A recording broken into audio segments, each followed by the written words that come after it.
Pastor Praveen పగడాల మృతిపై అనేక అనుమానాలు రేకెత్తుతున్నాయని, ఆయన ప్రయాణించిన వాహనం తాలూకా సీసీ ఫుటేజ్ పరిశీలించానని, 99% అది రోడ్డు ప్రమాదమని కొంతమంది టీడీపీ నేతలు ప్రకటించేశారు.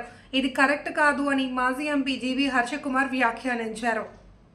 స్థానిక రాజీవ్ గాంధీ విద్యా సంస్థల కాన్ఫరెన్స్ హాల్లో గురువారం జరిగిన మీడియా సమావేశంలో ఆయన మాట్లాడుతూ, ఇది రోడ్డు ప్రమాదం కాదు, ఖచ్చితంగా అది హత్య అని పోలీసులకు ఇప్పటికే చెప్పామని తెలిపారు.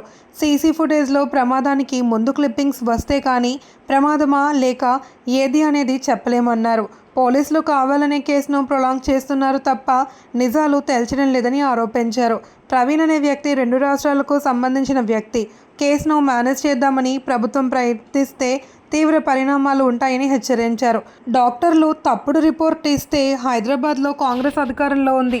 లోక్సభలో ప్రతిపక్ష నేత, కాంగ్రెస్ అగ్రనేత రాహుల్ గాంధీ దృష్టికి తీసుకెళ్తా. డాక్టర్లు నిష్పక్షపాతంగా రిపోర్ట్ ఇవ్వాలి. తేడా వస్తే రీపోస్ట్ మార్టం చేయిస్తానని తెలిపారు. ప్రవీణ్ను హిందూ మతోన్మాదుల, క్రీస్తు, ముస్లిం మతోన్మాదుల ఇంకెవరైనా చేయించారా అని పోలీసులు తేల్చాలి. నాకంటూ సొంత ఆధారాలు ఉన్నాయి. ఈ కూటమి ప్రభుత్వంపై నాకు నమ్మకం లేదని పేర్కొన్నారు. సరే, నా సంశయాలు ఇదేంటి హత్య కాదా? ఇప్పుడు పోలీసులకి పోలీస్ ఇన్వెస్టిగేషన్ ఉంటుంది, జర్నలిస్టులకి జర్నలిస్టుల యొక్క ఇన్వెస్టిగేషన్ ఉంటుంది, నాకు నా సొంత ఇన్వెస్టిగేషన్ కూడా ఉంటుంది.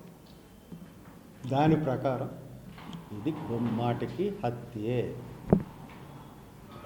ఖచ్చితంగా చెప్తున్నాను, ప్రవీణ్ కుమార్ పగడాలది హత్య. పోలీసులకు తెలుసు, డాక్టర్లకు తెలుసు, ఖచ్చితంగా ఇది హత్యే. అతన్ని చంపేశారు, అతను హతసాక్షి అయిపోయాడు. ఇది మీరేదో అనుకుంటున్నారేమో, ఇక్కడ కేసుని మేనేజ్ చేస్తామని ప్రభుత్వం అనుకుంటుందేమో. మీకు ప్రభుత్వానికి హెచ్చరిస్తున్నాను, ఈ మనిషి 2 రాష్ట్రాలకి సంబంధించిన మనిషి. మీకు తెలుసు నా సంగతి. ఒక శవాన్ని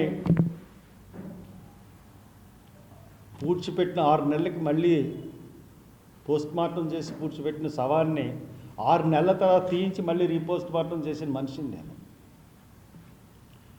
ఇప్పుడు డాక్టర్లు చెప్తున్నాను, మీరేమన్నా తప్పుడు రిపోర్ట్ ఇస్తే మళ్ళీ హైదరాబాద్లో కాంగ్రెస్ ప్రభుత్వం ఉంది, రాహుల్ గాంధీ దృష్టికి తీసుకెళ్తాను, నిష్పక్షపాతంగా అక్కడ పోస్ట్ మార్టం జరిపిస్తాను. కాబట్టి డాక్టర్స్ ఖచ్చితంగా నిష్పక్షపాతంగా రిపోర్ట్ ఇవ్వండి. ఎవరికి తలగొచ్చినా మీ ఉద్యోగాలు పోతాయి. ఖచ్చితంగా ఏ మాత్రం తేడా వచ్చినా రీపోస్ట్ మార్టం జరుగుతుంది. రీఇన్వెస్టిగేషను మళ్ళీ తెలంగాణ ప్రభుత్వంతో కూడా చేయిస్తారు, పోలీసులు తప్పుడు ఇన్వెస్టిగేషన్ చేస్తే. కాబట్టి అతను అంత్యక్రియలు ఇంకా జరగలేదు, సాయంత్రం 4 గంటలకు జరుగుతాయి. కాబట్టి అందు గురించే నేను మీ ప్రెస్ మీట్ పెట్టాను. ఇది హత్య అని చెప్పడానికే ప్రెస్ మీట్ పెట్టాను.